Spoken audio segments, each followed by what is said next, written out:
Exponents and powers, ये है इस वीडियो का टॉपिक और इस वीडियो में हम कवर करेंगे इस टॉपिक का बेसिक कॉन्सेप्ट। तो वीडियो की शुरुआत करते हैं एक छोटे से टास्क से। टास्क ये है कि आपको ए को ए से मल्टीप्लाई करना है, तब हमें मिलेगा ए स्क्वायर्ड।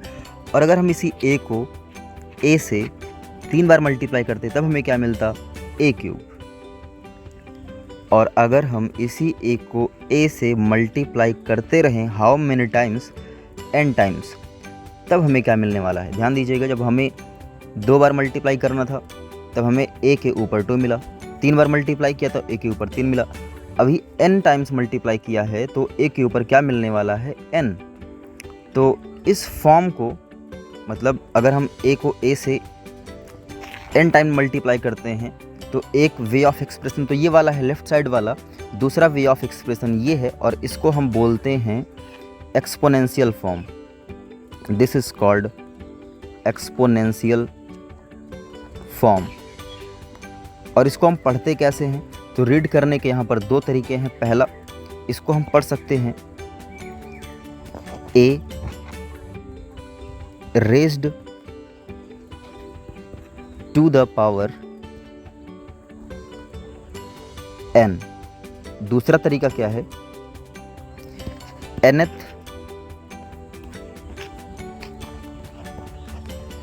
Power of a। ये 2 तरीके हैं इसको पढ़ने के। और इसका ऑपरेशन और करते हैं। अभी ये है a raise to the power of n, पढ़ने का तरीका हमने सीख लिया। और ये है एक्सपोनेंशियल फॉर्म। अब यहाँ पर ये अकेला a क्या है, this is called as base, इसको हम बोलते हैं बेस। और ऊपर n, ये क्या है, ये है एक्सपोनेंट। और चैप्टर का नाम था एक्सपोनेंट एंड पावर। तो पावर किसको बोलते हैं, तो पावर ये है पूरा एक्सप्रेशन, इस पूरे एक्सप्रेशन को बोलते हैं पावर। और ऊपर यहाँ बेस के ऊपर जो नंबर होता है उसको बोलते हैं एक्सपोनेंट।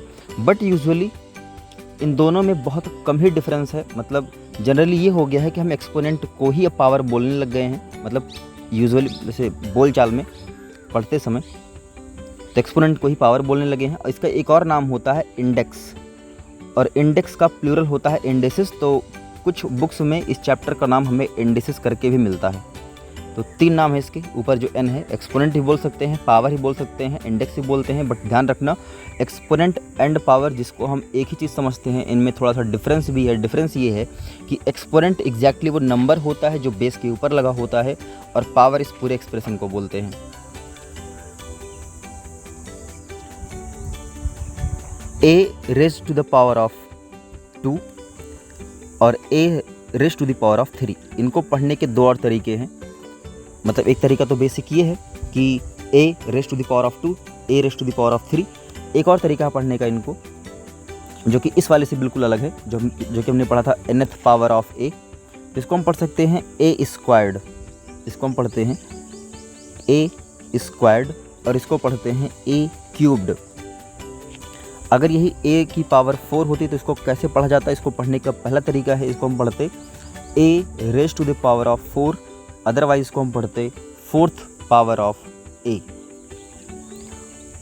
अब डिस्कस करते हैं कुछ लॉज ऑफ एक्सपोनेंट्स पर। कुछ नियम होते हैं, कुछ कायदे होते हैं, लॉज ऑफ एक्सपोनेंट्स। तो कौन कौन से लॉज हैं जो कि एक्सपोनेंट्स के लिए बने हैं, बारी बारी से देखेंगे। सबसे पहले आइए हम एक एग्जांपल लेते हैं। तो हमारे पास है 2 raise to the power of 3 इंटू 2 raise to the power of 2। 2 raise to the power of 3 को हम लिख सकते हैं 2 इंटू 2 इंटू 2। ये है पहला वाला अपना, यानी कि 2 raise to the power of 3 की वैल्यू है ये। 2 raise to the power of 2 की वैल्यू हो जाएगी 2 इंटू 2, 2 टाइम्स। और अब अपने पास कुल मिलाकर के 2 कितनी बार हो गया है, 5 टाइम्स। तो 2 की पावर हो जाएगी 5। तो अगर इस बीच वाले को आप गायब कर दें थोड़ी देर के लिए, तो यहाँ पर ये 5 आया कैसे, इन एक्सपोनेंट्स को ऐड करके, इस 3 और 2 को ऐड करके आया। तो पहला लॉ ये बनता है कि if we have same base and different exponents, और उन दोनों में हो रहा हो मल्टीप्लाई, क्या बोला मैंने, बेस सेम हो और एक्सपोनेंट हो अलग अलग, तो एक पर एक्सपोनेंट m कर दिया, एक पर n कर दिया, तो मल्टीप्लिकेशन के टाइम पर बेस वही रहेगा और एक्सपोनेंट हो जाएंगी ऐड। क्लियर। दूसरा, इसके लिए भी हम लेंगे एग्जाम्पल। तो एग्जाम्पल के तौर पर ले लिया हमने 3⁴ डिवाइड बाई 3⁻²। डिवीज़न का मतलब यही होता है कि 3⁴ न्यूमरेटर में जाएगा और 3⁻² डिनोमिनेटर में जाएगा। 3⁴ है, इसका मतलब हम 3 को 3 से 4 बार मल्टीप्लाई करेंगे, 4 टाइम्स, और स्क्वायर मीन्स 3 को 3 से 2 ही बार मल्टीप्लाई किया जाएगा। यहाँ पर 3 से 3 कैंसिल, 3 से 3 कैंसिल, और अपने पास बचा 3 × 3 जो कि हो जाएगा 3⁻²। अब बीच का पूरा पार्ट करो गायब, ये वाला डायरेक्ट रिलेशन बनाते हैं। यहाँ पर बेस सेम है, 3 की पावर यहाँ 4 और यहाँ पर 2, और यहाँ पर क्या आया 2, जो कि उन दोनों का डिफरेंस है, यानी कि 4 और 2 का डिफरेंस क्या है 2। तो अगला लॉ क्या बनेगा, second law, if we have same base and different exponents, और उन दोनों में हो रहा हो division, a⁻m divide by a⁻n, then we will get a⁻m - n। इसी को एक तरीके से ऐसे भी लिख सकते हैं, a⁻m divide by a⁻n is equals to a⁻m - n। फिर से एक एग्जांपल लेते हैं नेक्स्ट लॉ के लिए। तो अपने पास है a⁻² into b⁻²। a square को हम लिख सकते हैं a into a, b square को लिख सकते हैं b इंटू b। यहाँ पर हम पेयर बनाएंगे a का b के साथ, तो ये हो जाएगा a इंटू b, और ये वाला जो बचा ये चला जाएगा इसके साथ a इंटू b। तो यहाँ पर अगर हम a इंटू b को एक साथ कंसिडर करें तो ये a इंटू b कितनी बार रिपीट हुआ, 2 टाइम्स, तो इसको लिख सकते हैं a into b raise to the power of 2। तो यहाँ से आता है अगला law which is third law, a raise to the power of m into b raise to the power of m। तो हम इसको लिख सकते हैं a into b raise to the power of m। Same goes with division, तो इसका example नहीं लेते हैं, कोई ज़रूरत नहीं है, सेम हो जाएगा डिवीज़न के साथ। 1 मिनट करके देख ही लेते हैं, अगर सबके साथ ही आया तो नाइंसाफ़ी नहीं करेंगे किसी के साथ। तो नेक्स्ट लॉ के लिए फिर से नया example, a raise to the power of 3 मान लेते हैं और यहाँ पर डिवाइड करते हैं इसको b raise to the power of 3 से। तो इसका मतलब हो जाएगा a into a into a, b raise to the power of 3 means b into b into b। यहाँ पर a अपॉन b का पेयर बना लेते हैं, a upon b into a upon b। तो ये a अपॉन b कितनी बार repeat हुआ, 3 टाइम्स, तो इसको हम लिखेंगे a upon b raise to the power of 3। तो यहाँ से आता है next law which is a raise to the power of m divide by b raise to the power of m। यहाँ पर देखिए बेस अलग अलग है, एक्सपोनेंट सेम है, तो ये हो जाएगा a upon b raise to the power of m। Next law के लिए फिर से एग्जांपल लेते हैं। 8 को हम लिख सकते हैं, ये हो जाएगा 2 इंटू 2 इंटू 2, यानी कि 2 2 टू ज़ 4 twos 8 which is 2 raise to the power of 3। अब इस पूरे एक्सप्रेशन को हम डिवाइड कर देंगे 2 से। अगर यही 8 डिवाइड हो जाए 2 से, तब यहाँ पर जो 2 की रिपीटेशन है वो एक बार कम हो जाएगी। पहले 2 3 बार आया था, इस बार 2 ही बार आएगा, because 8 divide by 2 gives us 4, और 4 का मतलब होता है 2 इंटू 2, और इसको लिख सकते हैं 2 raise to the power of 2। अब इसी 8 को हम डिवाइड करेंगे, देखिए 8 को जब 2 से डिवाइड किया हमने तो हमें मिला 4। इस 4 को फिर से 2 से डिवाइड किया जाएगा। पिछली बार रिपीटेशन 2 बार हुई थी, इस बार 2 एक ही बार लिखा जाएगा, और ये हो जाएगा 2 raise to the power of 1। अब अगर इसी 2 को हम एक बार और 2 से डिवाइड करते हैं तब हमें क्या मिलेगा, इस बार यहाँ पर 2 3 बार आया, यहाँ 2 बार आया, यहाँ 1 बार आया, और यहाँ 1 बार भी नहीं आएगा, और यहाँ पर हम 2 को क्या लिख पाएंगे, 2 raise to the power of 0। Reason, पहले तो यहाँ पर एक्सपोनेंट 3 थी, जब 2 से डिवाइड किया तो एक्सपोनेंट 1 कम हो गई, फिर से 2 से डिवाइड किया तो फिर से एक्सपोनेंट 1 कम हो गई, तो 1 से घट करके फिर क्या आना है, 0 आना है। तो 2 raise to the power of कितना आ गया, 0 आ गया। और हमें ये पता है कि जब हम 2 को 2 से डिवाइड करेंगे, किसकी बात कर रहा हूँ मैं, इसकी, जब 2 को 2 से डिवाइड करेंगे तब यहाँ पर आएगा क्या, यहाँ पर आएगा 1। तो यहाँ से एक लॉ निकल के आता है कि a raise to the power of 0 is equals to 1। और ये कौन सा लॉ होगा, ये होगा, छोड़ देते हैं, नंबर भूल गया मैं। अगर इसी पैटर्न को हम आगे बढ़ाते चले जाएं, ये लॉ हम करते हैं साइड में। ध्यान रखना है इसको हमें कि अगर किसी भी नंबर की एक्सपोनेंट 0 तो उसकी वैल्यू 1 आएगी। रीज़न आपके सामने है।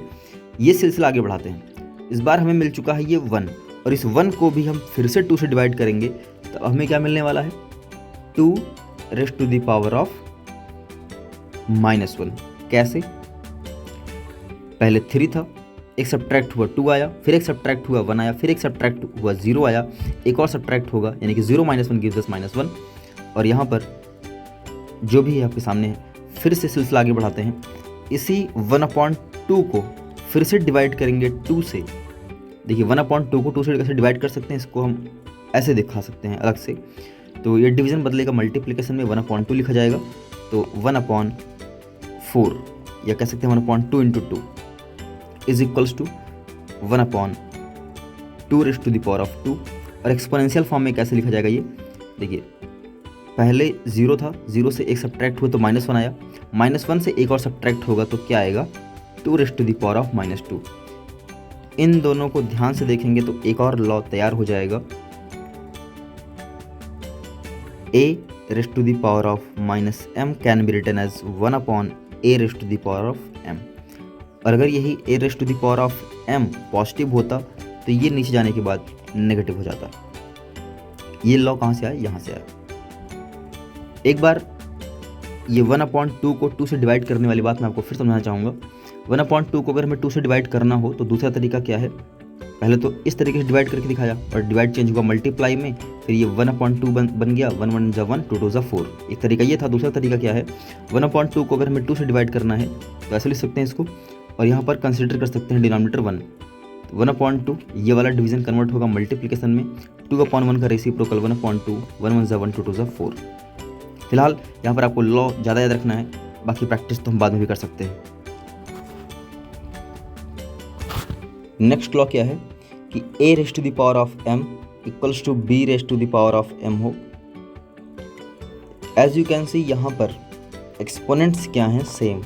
दिस इम्प्लाइज दैट, यानी कि इस स्टेटमेंट का ये कंक्लूजन निकल के आता है क्या, कि a और b भी इक्वल ही होंगे।